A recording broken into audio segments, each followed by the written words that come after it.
Hello and welcome to Our Ventura TV.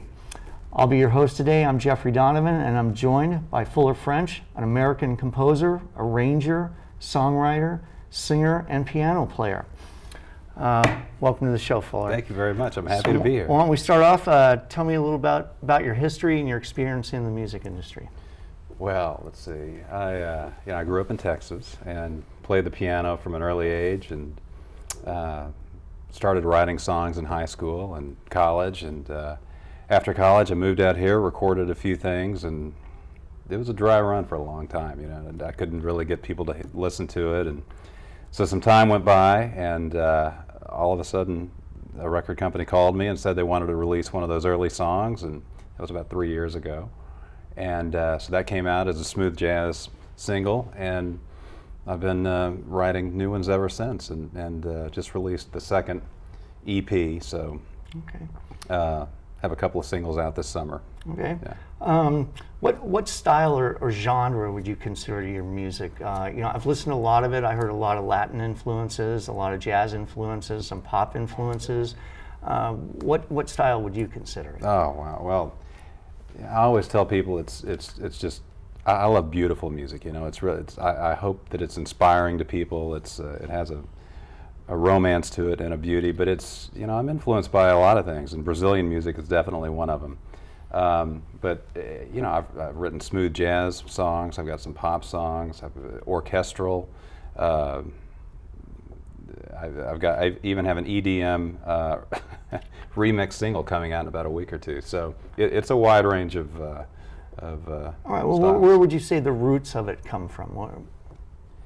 Well, it all started from this incredible record collection I had when I was growing up. A lot of them came from my parents, but you know, orchestral music, pop music from the early '60s, late '50s, Herb Alpert, Burt Bacharach, Laurindo Almeida, Stan Getz. You know, the songs like "The Girl from Ipanema." So those were huge influences for me, and you know, that style was ingrained in me at an early age, and so that really helped forge, you know, where I. So out of those influence, the bigger names that you mentioned, Burt Bacharach, I think Elton John was one that was listed as another sure. one. So what impact do you think that those artists had on our society? Well, they're huge. I mean, the truly great songs that we've lived with and listened to for generations, you know, it really is the soundtrack that, you know, soundtrack of our lives. So I think that they have an enormous impact on all of us. All right. And what would you say the listening audience is mostly comprised of for this style of music? For my kind of music? Yes. Well, it's everybody. It's okay. I think it's people that really appreciate. Actually, I don't even know. I made the joke that it's everybody. I would like for everybody to listen to it, but the reality is, I'm grateful that any audience listens to it. It's I think people that want well, let's just put it this way: the music that I write, I feel like it has an element of mystery to it, of romance, and people that are interested in that, I think, might enjoy it. All right. Well. What about some of the differences could you express to our viewers about, say, the people that were doing that style of music, say, 40, 30, 50 years ago, as compared to how it is today in today's modern world? Well, some of those great songs from that era still hold up today. You know, they're standards, of course. And my music, I like to think, would fall into that category just a little.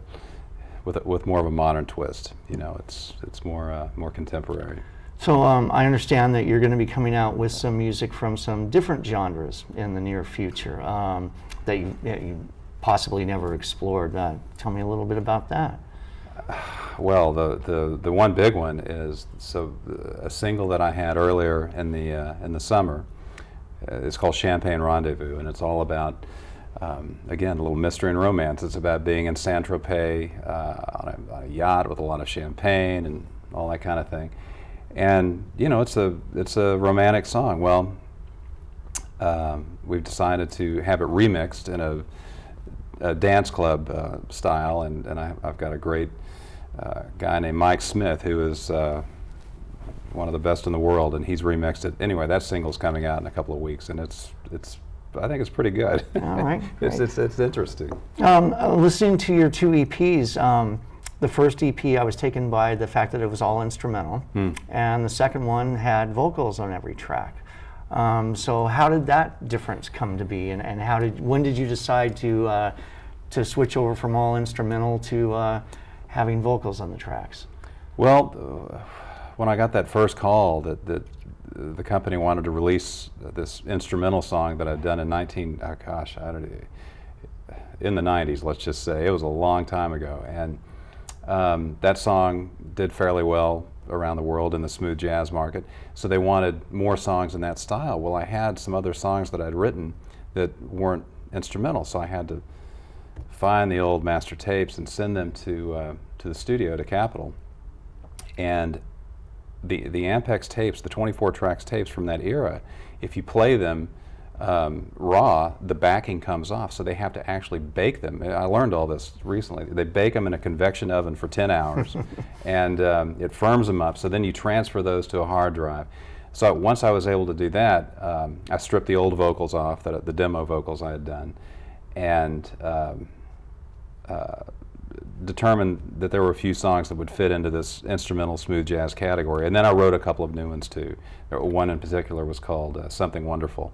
And anyway, all the songs were released as singles, and after that, I really wanted to branch out into vocals. And I don't really consider myself a vocalist, but I thought I'd give it a shot, and I had a whole team of experts working on the vocal in the studio. It all sounded really great to me. So, well, thanks. I appreciate it. So, as you mentioned, you started at a young age writing and everything, but you didn't get involved in the industry really till a later age. What kind of difficulties did that entail for you? Oh, well, first of all, it was, after college, I thought I was going to move out to Los Angeles and become a big star in about 2 weeks, and write some music and everybody would love it. Well, that's not the way it works, and it certainly is not the way it worked with me. So it was depressing, for a long time. But I kept writing. I kept, working on everything I was doing, and I had to do other things to make money and survive and all that. But I feel like things happen when they're supposed to happen, and it took a little while, but it finally did, and I'm grateful for it. Do you find that social media in today's age is helping to get the word out about you more than in a traditional sense? Yes, I do. Yes. And I don't understand it all. I'm an old guy, but it's amazing what social media can and has done for me. Yeah. All right. Well, let's wrap it up by talking about one of your songs and where your viewers can find you on the web. Why don't you tell our viewers where they can find you? Well, FullerFrench.com. Of course, it's the songs are on iTunes and different platforms like that, Amazon. But I think the single we have is "I'll Leave a Key by the Door," and that was I actually wrote that with my neighbor Cassandra Denver. And anyway. All right, so hope you like it. So that's the song that we're about to hear right after we conclude ours. So, all right, well, Fuller, it's been great having you on the show. Thank you so much. It's great to talk to you. This is Jeffrey Donovan and Fuller French, and this concludes this episode of Our Ventura TV. Thank you for tuning in.